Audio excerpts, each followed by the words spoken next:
What's up and welcome to Ahead of the Curve. This is your host, Jonathan Gelner, and thank you so much for joining us today. This podcast is powered by Stick and Ball TV, the baseball and softball streaming platform. If you're a coach who's looking to grow your game to the next level, then Stick and Ball is just for you. With hundreds of videos updated weekly with some of the best coaches in the country, Stick and Ball is a no-brainer. Check it out at stickandball.tv or on the Stick and Ball TV mobile app. On today's show, we have on Dylan Nasiatka, minor league hitting coach for the Los Angeles Dodgers. Dylan was born and raised in Bakersfield, California, and his playing career started at Stockdale High School in Bakersfield before moving to Bakersfield College for 3 years. He then moved on to Hofstra University for a year, and then to the University of South Carolina, Beaufort for a year. Dylan started coaching in the summer of 2012 at Bakersfield College and remained there until the spring of 2020 when he was hired by the Dodgers. At BC, he worked as the hitting coach every year and also had duties working with catchers, infielders, outfielders, and baserunning. He was slated to work in Ogden last year before COVID, and this year he is in Rancho Cucamonga. He and his wife, Jacqueline, are also expecting their first child and first baby girl at the end of July. On the show, we talk about his passion for helping high school hitters, which led him to write his book, linked below. We also go over his assessment process and his advice on training hitters to compete in today's high velo, high spin environment. And with that, here's Dylan Nasiatka. Dylan, welcome to the show. Hey, Jonathan. Thanks for having me. Absolutely. So for the listeners who may not know you as well as I do, I've gotten to know you over the last couple of years, and I mean, you're a home run for the show. I don't know why it took me so long to get you on, and so just putting that out there for the guests who are about to listen to just a dynamite conversation, mainly me asking questions to you. But I'm really excited to get to share you with the world and get to share the mic with you today. But I did want to start off with a passion of yours, which is helping amateur baseball players. And so we'll get into, and the listeners heard you were in college for a little while and you are now with the Dodgers, but you still have a huge passion for helping amateur players, which led you to write a book this off, or I guess, I don't know if it was off season or we'll call it COVID season, whatever we want to call it. But I would love for you to just go all in on, tell us about the book, tell us what's in it, tell us where to find it. And I have actually read it myself, and I think that I had wished that I had gotten it as a teenager to be able to guide me, especially through the ever-changing process of recruiting and now data and college. And it's crazy, but long story long. Tell us about your book. Yeah, so the book, Jonathan, was something that really wasn't intentional at the beginning. It kind of started with some boredom and some blog posts, and also a lot of conversations with kids I had worked with parents of the players that I was working with. And so I started writing these blog posts based on the conversations I was having, thinking, wow, I can't believe this player didn't know this, or this parent thought that their coach was looking at this, when really the coach doesn't care about that. He cares about this. So I started working on the book. It's called The High School Baseball Hitter's Handbook. And the idea came kind of from my prior experience with junior college players and the expectations we had for them, as well as the conversation with the players, like I said, and the parents.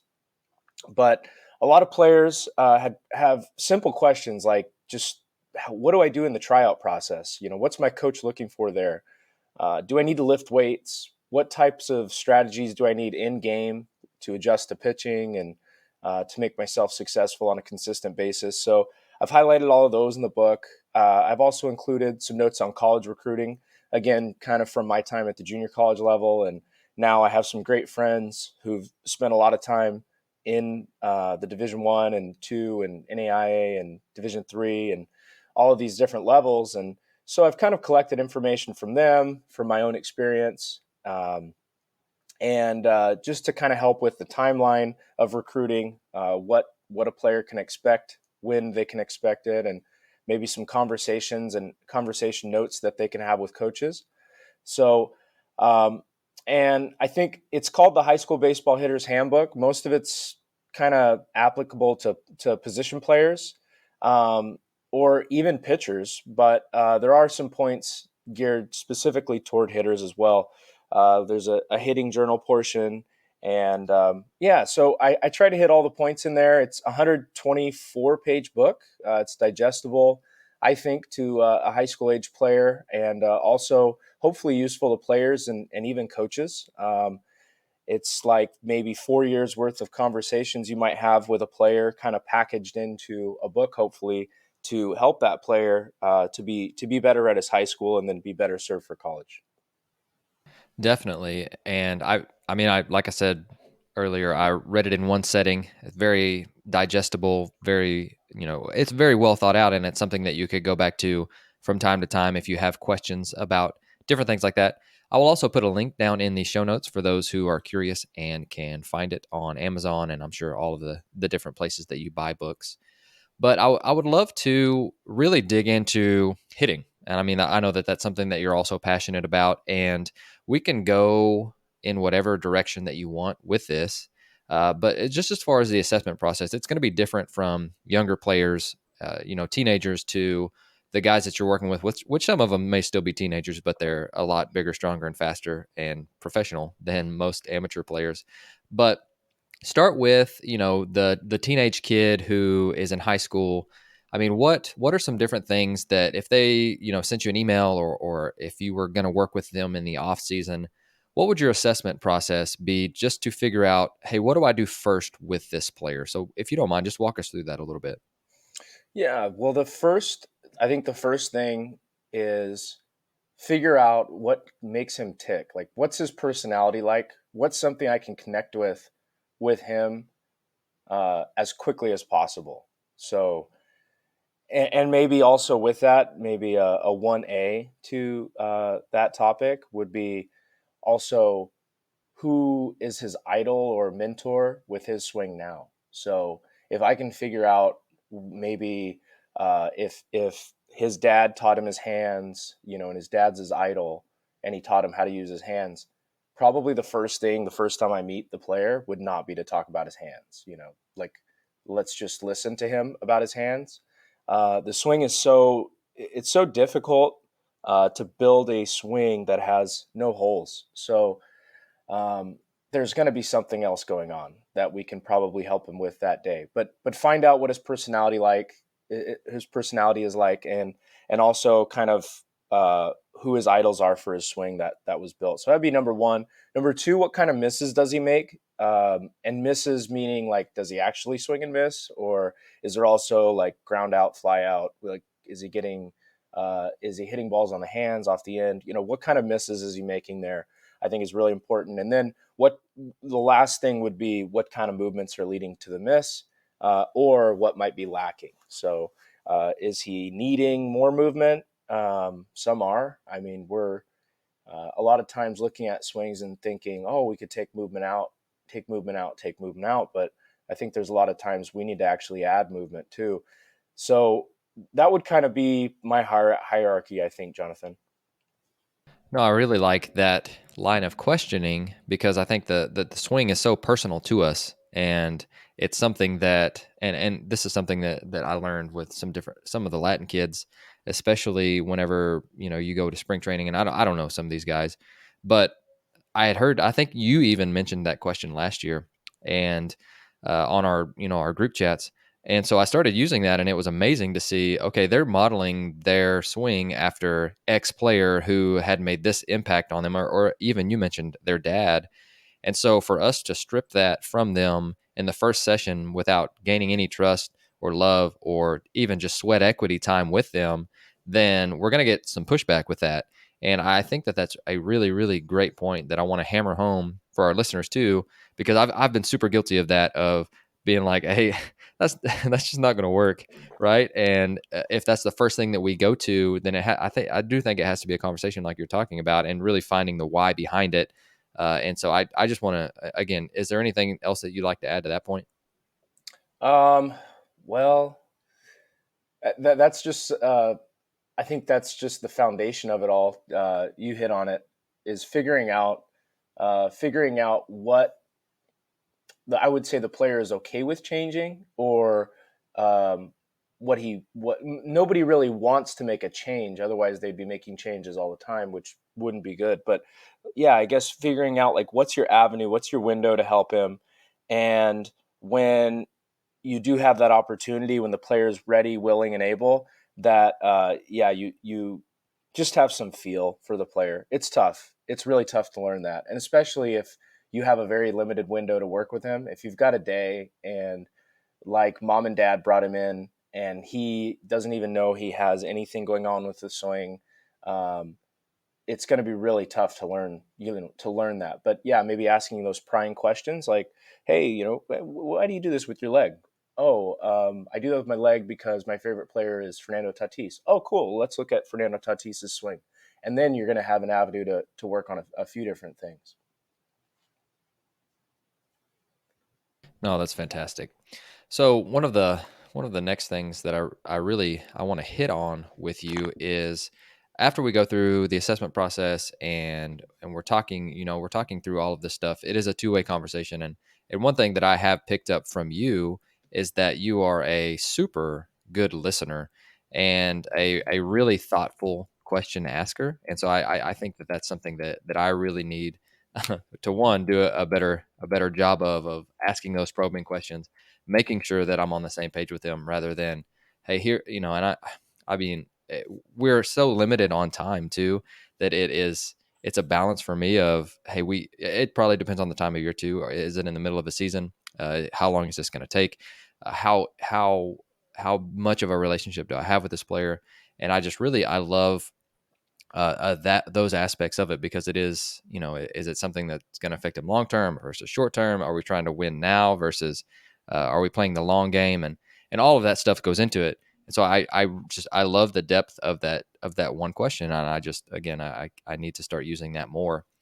But another thing that I think that you really love to talk about is training hitters, and there's so many different pillars and aspects to that. And we have lots of different camps, which I think if we're looking at it holistically, if we're trying to make players become better in games, then we need to take pieces from everything and really learn to help them learn how to hit. And so tell us a little bit about what training hitters is like for you. And I may ask you to go some different directions with that, but just whenever I say, hey, how do we train hitters better, what's the first thing that comes to mind? It depends on your hitters. I think it totally depends Sure, because, fair. yeah. So if you've got a 9U team and you want to train hitters, like we used to play this game when I was in like PE in elementary school, which was like a long tennis racket. It was one of these old wooden tennis rackets, and you just like flip a tennis ball, and hit the ball with the tennis racket. And I remember how fun that was being a baseball player playing this game in recess. Like I could hit the ball way further than I could ever hit a regular ball. And it was just a blast. And I remember thinking sometimes, like at baseball practice, like our coach's BP is like not really that good. Uh, we get to hit like 7 balls, like half of them hit me in the thumbs and hurt.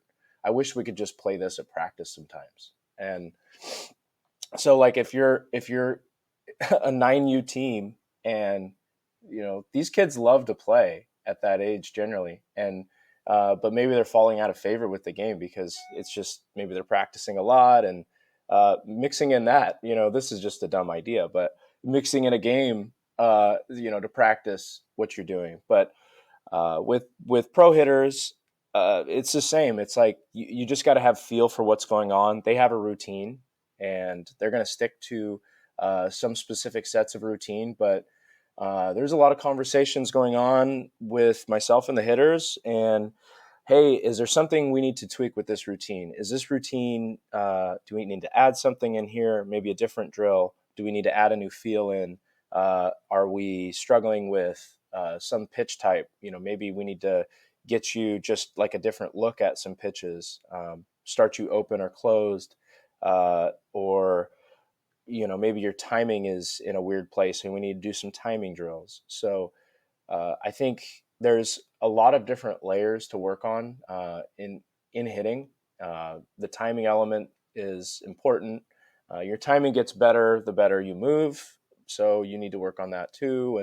And then it's just some like a body awareness.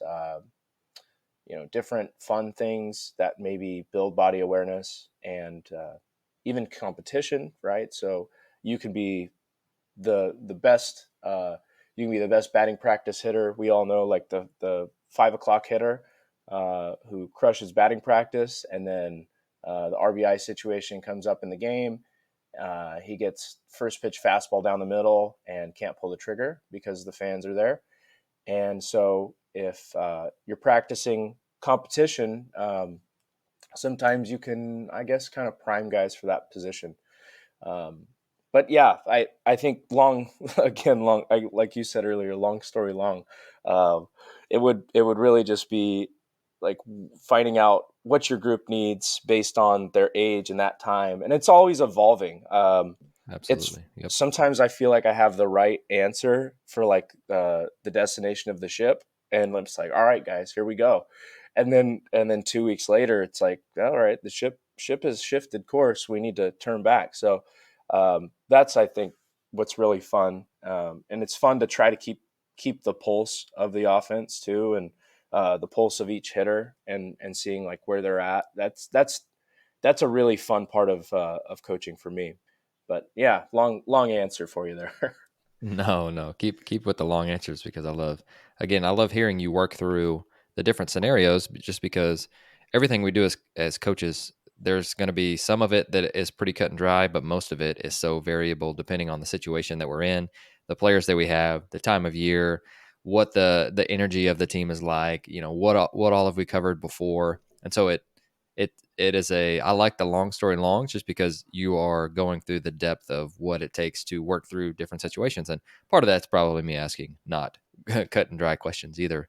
But anyway, so with that being said, I would love to understand. So let's say you're working with some older groups, and let's say that again, we've got a certain amount of time that we spend on the swing and a certain amount of time that we spend on learning the skill of hitting. And so take us through, let's say that I gave you our team at Owasso High School and I said, hey, Dylan, you've got this week, it's right in the middle of our season. And so we're not going to take a ton of different mechanical changes, but I would love to start to tick away at this, this skill of hitting. And so what environment would you set up within that? Just different, is there any drills that you really like to train adjustability or pitch recognition or movement, whatever it is? Just kind of empty the bag for us on what you really like as far as that we could steal from you that you really like for like a team setting rather than a one-on-one.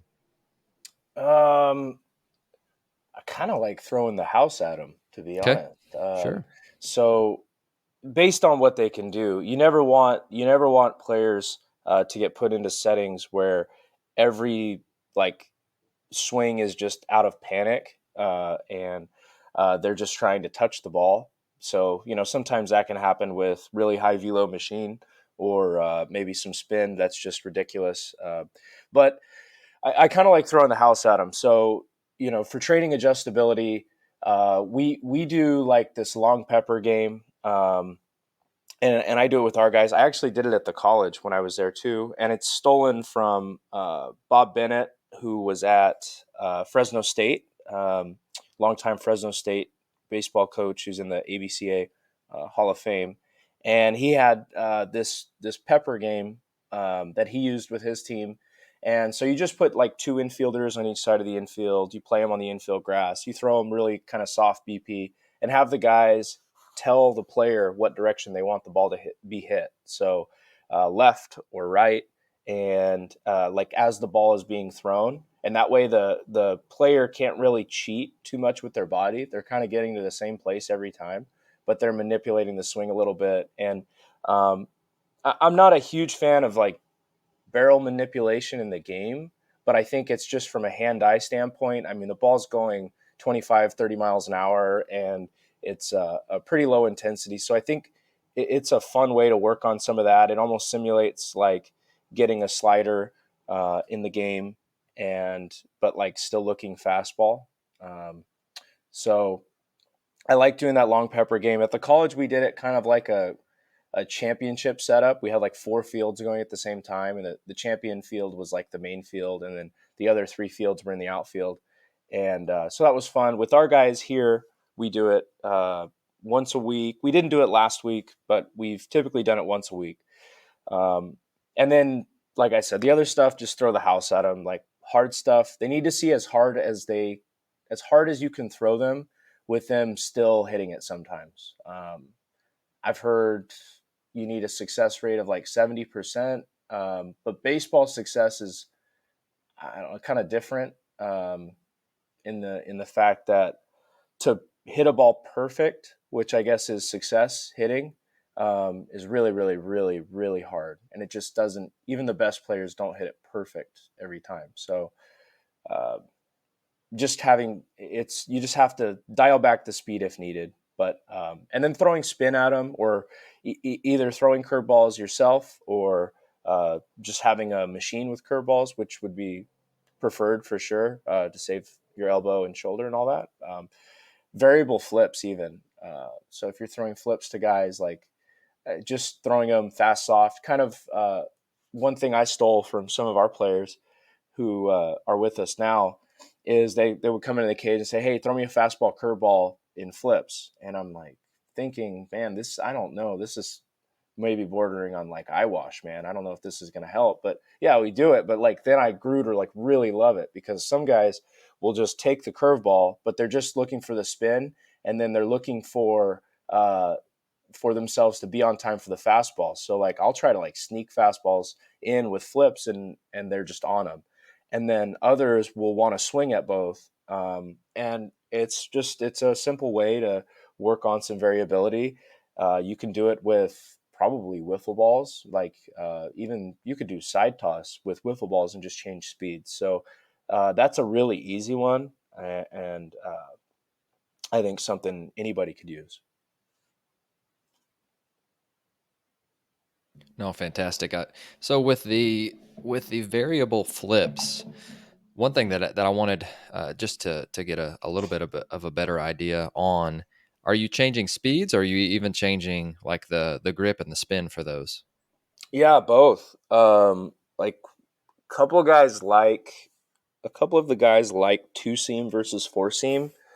A couple want me to actually spin the ball a different direction, and so yeah, or some just like me to throw it softer and just kind of loop it in there. It depends on like what they prefer. It's funny because they all prefer something different. So I guess that goes back to sort of the conversation of why, like, some guys like these things overhand, some don't, and they're, you know, the underhand versus the overhand guy who likes those different flips. They aren't better or worse hitters. They're both, I would say, our guys that like overhand flips are the, just as good. So, uh, but yeah, changing spins, changing just speed, it works. Whatever the guy likes or you like. For sure. So for those listening who are curious how to develop in season, so you're in the middle of the season right now, and I think it's a really tough balance. And you've got younger players, so they've got a couple of different levels to develop before they get to the major leagues. But I know the Dodgers, and I know you, and you guys still want to compete at a high level. So tell us a little bit about, or at least maybe give us some advice, because I think we all want to develop players while developing the team. And I'd love to hear just your thoughts behind how we can do that in a way, especially I'm thinking for the guys who, mainly two groups, the guys who are playing every day, who we need to be successful, but we still see who can improve. I mean, and that's almost all players, but the other side of the coin is the players who aren't playing every day, who we see could help us down the line. I don't want to say they're rotting on the bench or they're sitting on the bench, but most of their time is spent on the bench rather than competing every day. So you've got these two different groups. I'd love to hear your process of making sure, and this may be more for college and high school. And so let me walk back from the question a little bit, and we can go to pro ball too. But just your thoughts on, the high school player when you've got 25 guys on a team, and you may have some that are more promising prospects in a year or two, but are not getting to play every day. That's bucket number one. And then bucket number two, how do we make sure that the guys who are playing every day are still developing without losing some of that competitive edge? Sorry if that's a really long-winded question, and I feel like I keep doing that, but I think you're going to work through that and be awesome with the answer. Yeah, no, that's a great question. That one's hard. So you've got your bucket of players who, first of all, aren't playing that much, but like might be guys in the future, and then your second bucket would be your guys that are playing. Right? That was the two buckets. Yes. Okay, so first of all, your guys that aren't playing that you might be I think everybody's a prospect. I don't if I have somebody on the team, they're a prospect. So I can't I would never I think we should definitely never neglect somebody. But I think they while the techniques may get more aggressive with somebody who's not in the lineup, um, it I think on both sides it should be the same. So like if the player's in middle school, um, what is he like working toward? Like, yeah, he's working toward success today, but his goal might be to be the starting shortstop on his high school team.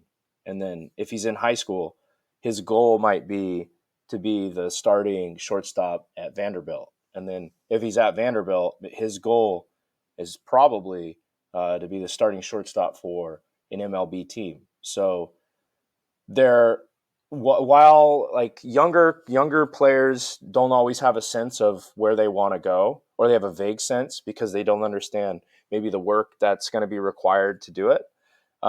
If you can figure out what their goals are and just work toward that all the time, that's best. You can't. I don't like to. I fall into it too. Like I want to win at 6:30 tonight against San Mm-hmm. Jose, for Sure. sure. But the important thing with our guys is that they're ready to be driving a run in at Dodger Stadium in 2, 3, 4 years. So like tonight's game doesn't matter at all, and I think as like mentors of people, like if we're truly loving them, we're truly invested in them, like that's our game doesn't matter. And if you work on things to make them better, they're going to get better. So your game is actually also going to end up better too. So um, that's maybe the prep of like the answer, just because Love that. yeah, I've been there where it's like, man, this guy's got to be good today. But like if you're always putting band-aids on things, and the guy's he's never really getting better. So um, if you can figure out what are his goals, work toward his goals. His goals might not be your goals. You know, his goals might just to be to play and have fun, and like that's fine too. There's plenty of players that want to just play and have fun, and like they're great people. I coached a bunch of them. They're great people. They a lot of times are great teammates, but they don't really care to play at the next level. They don't care to change like their skill set or to improve it. And just because you think they should be a better player or like change something doesn't mean you're on the same wavelength, and doesn't mean that they're again bad people. Um, so let's say the guy's not playing, you know it, and if you know it and you're not telling him, then that might be an issue. So maybe be upfront and like, hey, you're not going to be in the lineup for 2 weeks, like the Mm-hmm. next 2 weeks. I know that. So let's get silly with some things. Let's work on some things that are maybe going to be a little uncomfortable, and or maybe they're just going to be great. We don't know, but let's work on it. And like, here's exactly where you're at. If you're honest with them, then I think that's a good way to start things. The guys that's playing and the guy that's not playing, both of them, you really don't want to work on something that's just going to blow their confidence up, especially the guy that's going to be in the lineup a lot. So as you work on things, it's got to be all additions. If you're subtracting things out of his swing, or you're like completely blowing his mindset up, or just destroying his confidence somehow, and it's really easy to destroy confidence. Like one great case study of this is next time you're golfing and your buddy's golfing really well, just like tell him the thing he's doing with his pinky finger right now is really good, and like you'll Yeah. just watch confidence, just go down the drain. So it's way easier to mess a hitter up than to build them up. And Uh, so whatever you need, it's a case by case thing. But when you see room for the player to grow, just like attack it, and maybe attack it slowly. Um, Make them aware that, like, hey, there's this thing that's you know getting you out. Sometimes you're doing this other thing that's you're really good with, and that's why you're getting hits, and you're a great player. Let's also work on this other thing, and good players tend to crave that. They tend to crave getting a little better all the time. It's funny that you mentioned, God, that exact same thing. Is that an inner game of tennis? I can't remember where I was reading that in the last week, but they almost mentioned that exact same phrasing. So I love that.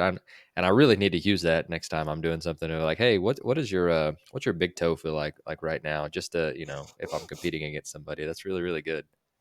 Oh, it's a surefire way, Jonathan, to not necessarily boost your golf score, but like to ruin your friends.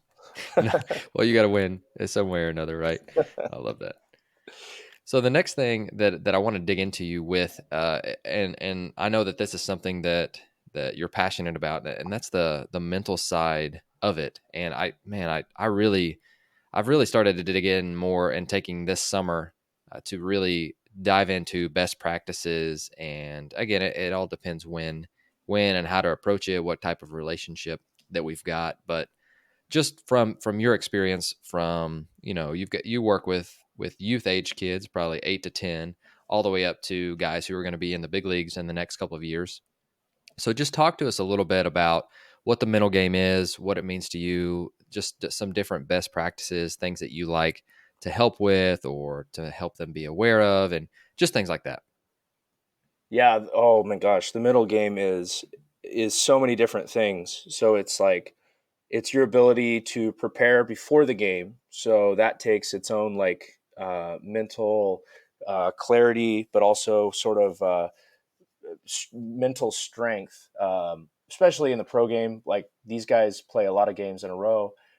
They wake up, they go through a practice session every day. Like it's not just that we don't just get loose, play, go home. They've got weights, they've got skill work, they've got prep work, they've got everything going on. So it's a mental sort of grind, I guess, for that portion, for that practice portion every day.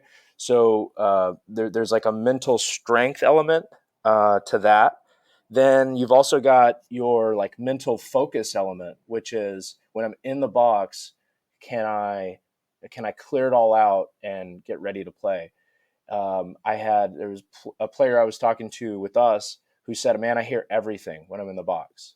And then our pitching coach, Ramon Troncoso, talked about his time with the Dodgers and working with a mental specialist. And he said he would look into the back of the catcher's glove, and when everything around that glove went black and all he saw was the pocket, that's when he threw his pitch. And I thought, man, like there's levels to this focus thing for sure.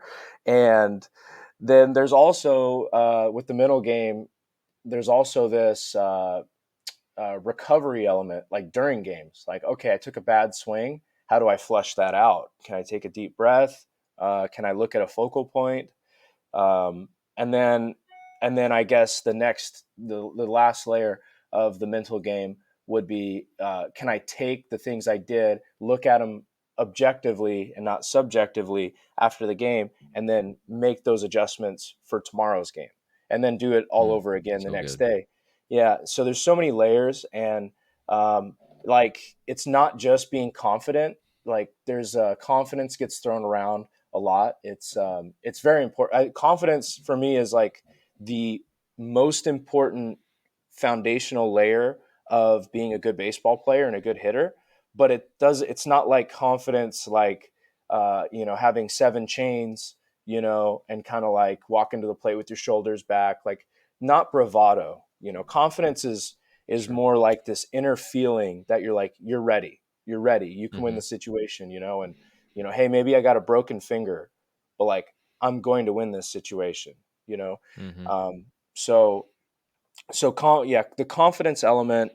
How do you build the you build that? I guess through just lots of effort and time and sweat equity and having that inner calm, that inner peace with what you've done. And if you don't have that, again, it goes back to, I guess, the communication. But if players don't have that, like, find out where they feel like they're lacking, because that's their feelings are what's important. And if they're feeling like they're not prepared, then maybe something's off and needs to be worked in or worked differently or thought about differently.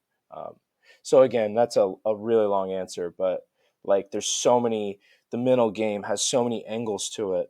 Um, and then the confidence piece is like its own separate entity that always should be there. It should be like this, like Iron Man's sort of like glowing light, right? Like he's got the light. Like, that's sort of how the hitter should have his confidence. And we can't steal the light from him. We got to give that to him and let him have it, and just try to build that up all the time. No, I love that. And, for me, I think, confidence, it is, it's like, but it's not that bravado, fake confidence that you're talking about. And I think, sometimes showing up does help with confidence, like moving, gets through that fear of, what if this happens? What if that happens? I think moving helps with that. But I think that, if we can just help them to understand what to focus on, to trust their preparation, to that they are in direct control of some things and not of some other things, and finding a way to give their best in every moment, then I think that a lot of that helps with confidence. And, a couple of weeks ago, I had on the Eastern Oklahoma State baseball coach, and he talked about, do you want to feel good in practice, or do you want to feel prepared? And I really, I resonated with that a lot, because, and you mentioned, your 70% success rate. And I know that Joey Votto talks about failing 50% of the time, which is a good number for him. But a lot of that confidence comes from, hey, I've been in this situation before, and I know that I can influence it in a positive way. And you may give me once, but you're not going to get me twice, or you're not going to give me three times. And every single time you're coming up with those solutions to whatever problems that you're facing. And I think that, that's ultimately where confidence comes from. It's just knowing that I can have a positive impact on the situation. And I don't know, maybe I'm spitballing here, but there are also different layers of confidence too, because I think, we think sometimes that Bryce Harper, wannabe youth player with 7 different Evo shields and, all of the gear, that walks up to the plate with a swaggy walk and goes 0 for 4. That's not confident. That's just, that's that bravado, or that's that piece of he's compensating for something, right? And so, just, is there, I mean, and for the listeners out there, especially for the players, this goes on in pro ball too, and this is not something that, it doesn't matter what level you're at, there's fear, and there's at times you're having over 20s and that confidence is waning. But I mean, just talk to our listeners about that too, because I'm sure you see that as well. Oh yeah, the just because the players are getting paid doesn't mean they're any different than any other player, except for, of course, like, the skill set on the pro side is they've got tools, and so but they're still people, yeah. And you so, like, you were talking about the preparing in a difficult situation, Mm-hmm. and like, for instance, throwing like a velo machine at guys. I've made some mistakes this year with machine settings, and like, sometimes you set the machine up and you start throwing a pitch at them and you're like, oh yeah, that looks good, like that looks about like what it should look like, and then the guys just get torched. They get eaten alive. Mm-hmm. Been there. And yeah, so like, one this year was big hack, long legs, and I was throwing like a lefty curveball at him, and I had done it once, but I forgot the settings. So I had done it once, and it was money. It was like this perfect, like, lefty kind of like slurve rolling into the zone. The guys, like, were, of course, a little uncomfortable at first, but it just worked really nice into the swing plane. And then I threw another one, and I should have taken pictures of the settings where I messed up, but Mm-hmm. I threw it and I'm like, I want a little bit more side to side. And it ended up like Randy Johnson slider. That's what we called it. We called it the Randy Sure. Johnson machine. That's And awesome. like guys hit balls off their ankles. And like guys really did start to doubt, I think, that they were, that they should be in pro ball that day. Like some guys were like, A and lot of we had craniums guys that, dropped. yeah, we had guys that went to the plate that night and like just had no chance. And it was like, wow, that carried into the game. That was not good. Um, but yeah, we see the same thing, Jonathan. I think like there are guys that go through stretches where they doubt that they should have ever been playing baseball. We go through stretches where guys just Mm-hmm. like are completely disengaged, for whatever reason. They have families, they have things going on too. We have stretches where a bad call ruins a guy's day. Like Mm-hmm. it's just, it happens at 9U, it happens at A ball. It's the same thing where an umpire, might decide that he wanted to show off his punch out, and then the hitter is like wrecked by it. So each of those are learning opportunities, though. If we For can sure. notice them, talk about them, and I think every time it happens, as long as you can like talk about it, and the player doesn't shut you out, um, he learns that like, okay, when I strike out my first at bat, like I'm not going to die. It's a good thing. Like we're going to be okay. It's Yeah. especially if we take a punch out on a corner or like even off, you know, that's not always bad. I mean, if the bases are loaded and you take that punch out and everybody's frustrated on the outcome, but if the umpire like if he rang him up on a pitch that was a couple balls out of the zone, do you really want your guy swinging at that anyway? So maybe it's going to set him up to have a better game later, or a better season, or what have you. So yeah, those things happen. People are going to be people. The Mm-hmm. same big leaguers are people too, and we see them on TV sometimes and think they're these perfect human beings, and the conversations are the same. It's like guys are tired sometimes, they're frustrated sometimes, and they're working through it. The ones who get paid to do it and paid a lot of money just work through it faster. So Sure. it just takes a couple pitches. Right. No, I'm right there with you, and I think I love the story that illustrates that, and I want to go a couple of different directions with that one, but I did want to also talk about just compare and convince is truly one of the things that all players do no matter what level. And whether it's you're an established veteran on a team and then you get traded, or you've got a young prospect at your position and you're trying to keep it, there's so many different scenarios that go into this, and I think that's something that we all struggle with. But I also think that, like you said, the best don't do it for very long. I did want to ask about, because this comes up a lot with machines, and players are saying, oh, it messes up my timing, or I want to feel good before a game, and I get that to a certain degree. But what are your thoughts on the level of machine use before a game? Because I think there's probably a middle ground, but I feel like there's these two different camps. It's like we want to feel good and have confidence before we play, and then you've got the other camp that's like, well, we want to see some velo, and maybe it's even, I think Barry Bonds talked about turning the velo machine up to like 110 because it slows everything down, and I think that's interesting. I don't think he hit off of it. I think he actually caught it with a mitt. But I would love to hear just your thoughts on how do we balance that. What do the players ultimately, once you integrate them in both sides, what do they like, and just kind of walk us through, just your process in deciding what players need and when. Hmm. Uh, I don't know how. Like, typically, you don't get a ton of time pregame in high school, where I'm from in Bakersfield. Uh, they have a rule against batting practice before the game, so Oh, that's really interesting. interesting. Yeah, shout out to the current high school district. Maybe rethink that rule. Terrible rule, but no, all serious. Probably. I think if they need something to feel comfortable, like occasionally give them something to feel comfortable too.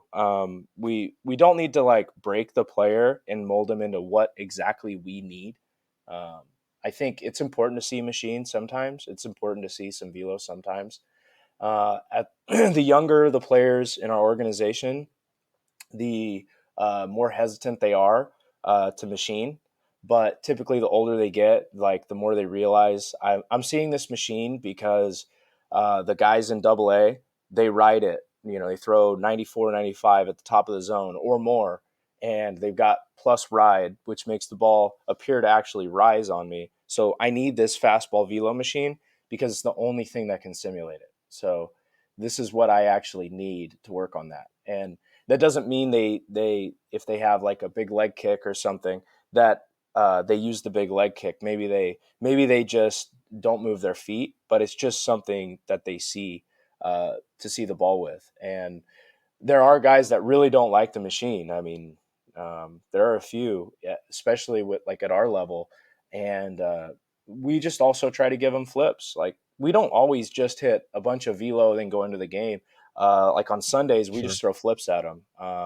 On Nice. occasionally, we'll have a day during the week, and our big league, one of our big league hitting coaches calls it a daycation.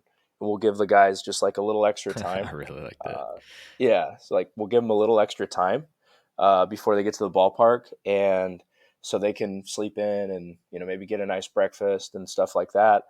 And and we'll get in sort of late. We'll throw flips at them. They'll go through their cage routine, and then they'll go play. And I haven't seen us perform worse on days where we just throw flips at them. I think guys will overhit batting practice at our level. It's not. I know we always want to see batting practice, but you're getting your meat on your bone in all the other work, in the targeted work. So Hmm. uh, if you're playing games consistently, like in high school, you're playing maybe 2 to 3 days a week. If you're trending toward three, maybe you don't need batting practice every day. Maybe some targeted cage work is where it's at. Um, yeah, those are Uh, it's tough though. Yeah, for yeah, sure. really good. Really good. So before we get into the quick hitters and let you go and hopefully go win a bunch of ball games and get a bunch of guys to the big leagues. So you told this story about you making the mistake of having like a high velo and then you were gone for one day and your players just absolutely raked. I absolutely love that story. Do you know the story I'm talking about? Oh my gosh, yeah, Please, yeah. please You share you that want me with to? us. I So, love I love this story. yeah, this is. I don't. I think the year. I think it was like 2017, maybe 2016. I at the time on hitting Twitter had just gone crazy about like self organization. Body will organize the way Hmm. So, and there's some truth to it. I'm not going to get into that piece, but anyway, the the start of it is I'm like getting to the point where I thought I really had some of this hitting stuff figured out. So, one of the things we needed to do was hit velo, and because we couldn't hit velo, we every time we'd see 88 plus, we just got carved up. So we pulled the big hack out, and junior college. One of the problems already is that some of your balls are a little questionable. And some of them they're roughed up. Maybe the cover is even torn. So big hack, bad balls, tough combo to start with. But we were throwing velo at our guys. Now, when I say we, it was just me because nobody else wanted to do it. Everybody else is like, Okay. "Hey, these guys can't hit this," and I'm like, "Well, that's why we're hitting it. They're going to figure it out." And we would finish a BP day, and there would probably be 5 balls hit into the field, and then like 275 balls in the back of the cage. So it was not going well. But I was thinking like, hey, Uh, trust the process. Trust the I process. We're have going to been get there. there. Oh, I love this story. And so we're terrible, Jonathan. Like to start the season, we couldn't hit. We're getting like 2 hits a game. It's just, and we'd get them like in the eighth. Like every day, it was like, okay, are we going to get no hit today? And then like the eighth, we would break the no hitter. It was like, oh, thank God, not today. So our our head coach at Bakersfield College, he said he needed me to go see a baseball game on a Monday. And so I go recruit, and I wasn't at practice. It's one of like the 2 or 3 days that I missed practice in my time there. And I came to the game the next day, and I said, "Hey, I'll practice go." And the other assistants were like, "Oh, it was good," And I said, "Hey, we hit the machine, right?" And they're like, "Oh yeah, we hit the machine." And I was like, "Okay, that the guys do better on velo." And they're like, "Oh, yeah, Coach P said that's out." He's like, "No, we hit like really soft machine." And I was like mad. I was furious. I was like, "What?" Like, come on, how are we going to tell the guys to trust the process? Then we change it on them. Mm-hmm. And we went out that day, and from hitter one to hitter, I don't know, we probably had 60 guys at the plate that day. We just raked. We hit, I mean, doubles, homers. We crushed, and it was against a pitcher who had some velo. So I'm like, no way. We just had 20 hits and scored 15 runs. Like, that's awesome. So the next day, I was like, well, I guess we'll set it at the same thing that we did on Monday. And so we set the machine up, and they showed me the velo. It was like, I mean, the ball is like arcing to the plate. Like, Wow. Okay. it was incredibly slow. And the guys are hitting it, and they're like, yeah, this is what it was set at Monday. And I'm thinking, oh my goodness, like, this has gone from being embarrassing at how fast the pitches were that we weren't hitting to like how embarrassing this is that we're hitting like 8U pitching, in junior college. And Jonathan, the rest of the season, I think we averaged 10 runs a game. We averaged like 12 to Wow. 15 hits a game. And it was like after a couple of days, like, it just hit me. I'm like, wait a minute. I can't get on this like thing and just keep it there. I've got to like tailor this to the guys and what we need. And I should have had Field to back off that velo way before the head coach stepped in. And like, kudos to Tim Payton at Bakersfield College for like being patient with me and just like letting me do that. I would have fired me probably at that point. Like, hey guy, you can't do this. We're not hitting, and we look bad in batting practice. But yeah, that Oh, I was love that story, man. that was like that moment is going to be etched into my brain forever. No, and I can completely empathize with that because I think, and if you're a coach who hasn't, then I think that you may need to do some self reflection because I think we all look back on some things we did and just shake our heads. And I just want to send texts to certain players and go, "Man, I'm sorry. Like, Oh, I no doubt. completely screwed that up, or whatever that thing is." And it may not be a career, but it may be like a concept or a thought process, and so I love the lob machine toss drill. That's really, really good. Yeah, yeah, it'll get your offense going. So we'll have to give that a shot.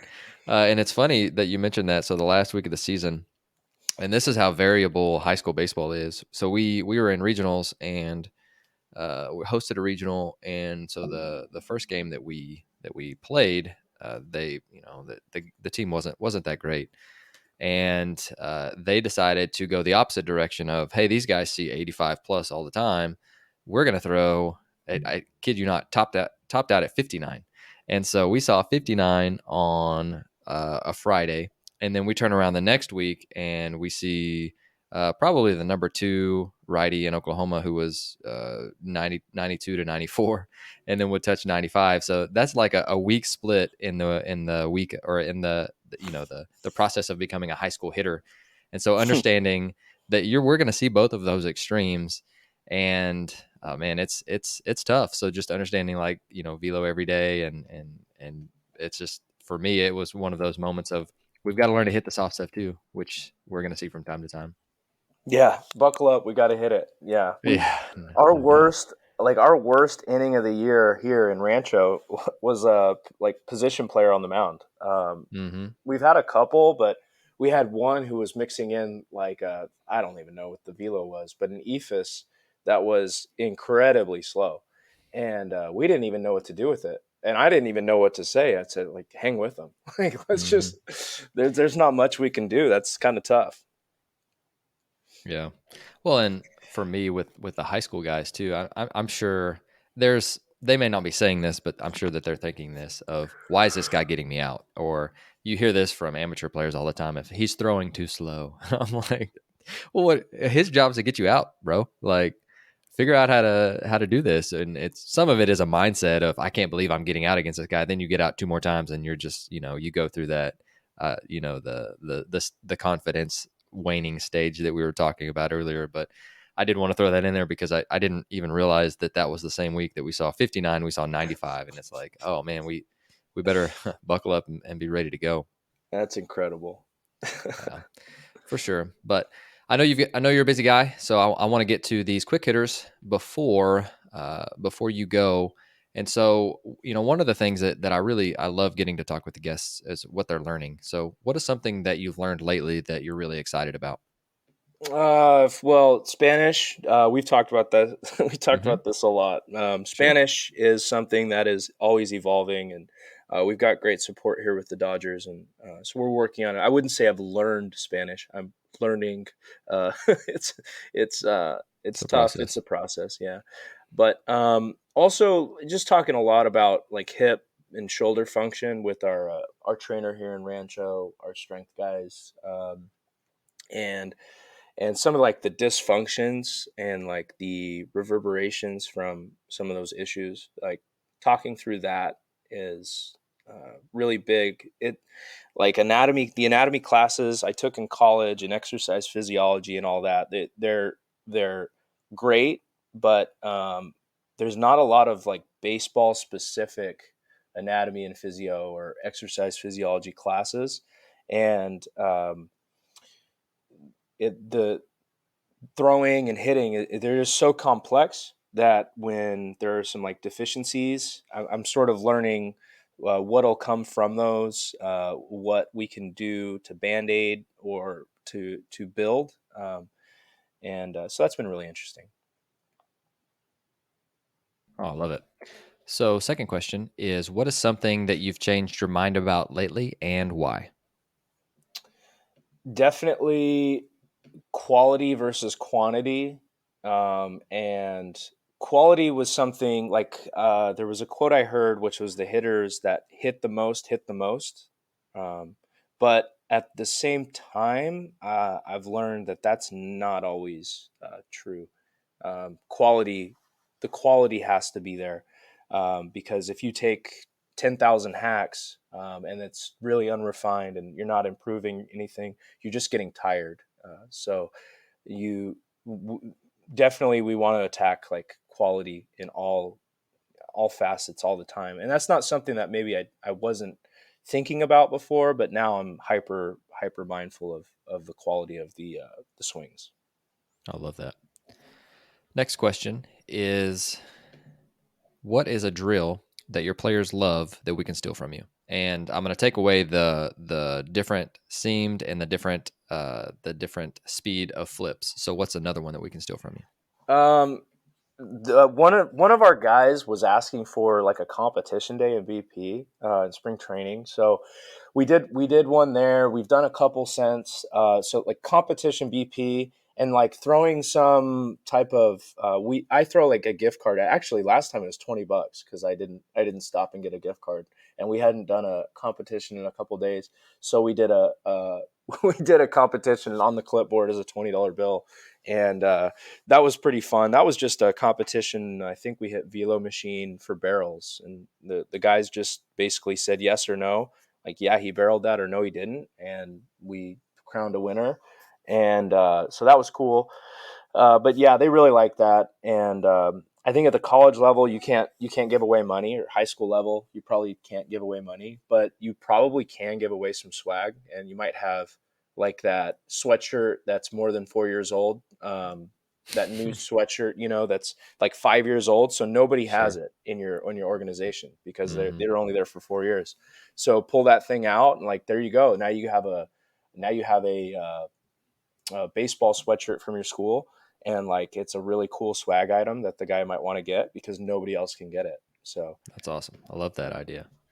Last question is, what's one book or resource in general that has changed your coaching career? oh I got to give you two, Jonathan, because Of course. yeah.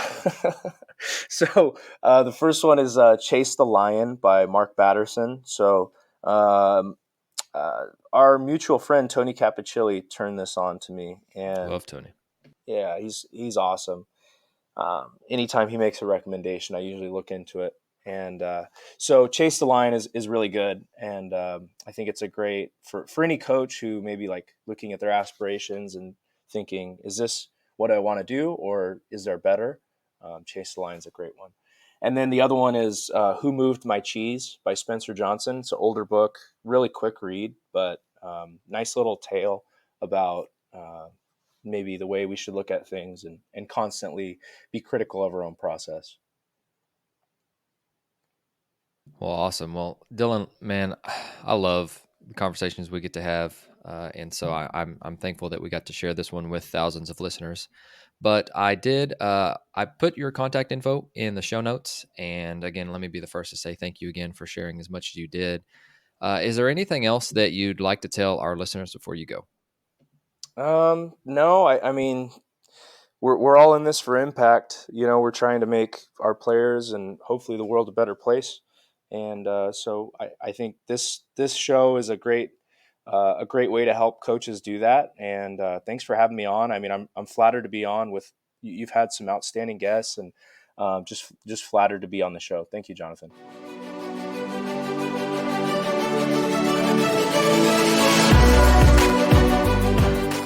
Thank you for listening to Ahead of the Curve. You can subscribe on your favorite podcast platform, which could include Apple Podcasts, Google, Spotify, Stitcher, or YouTube. And if you're enjoying the podcast, please share it on social media to help get the word out. Once again, thank you for joining us.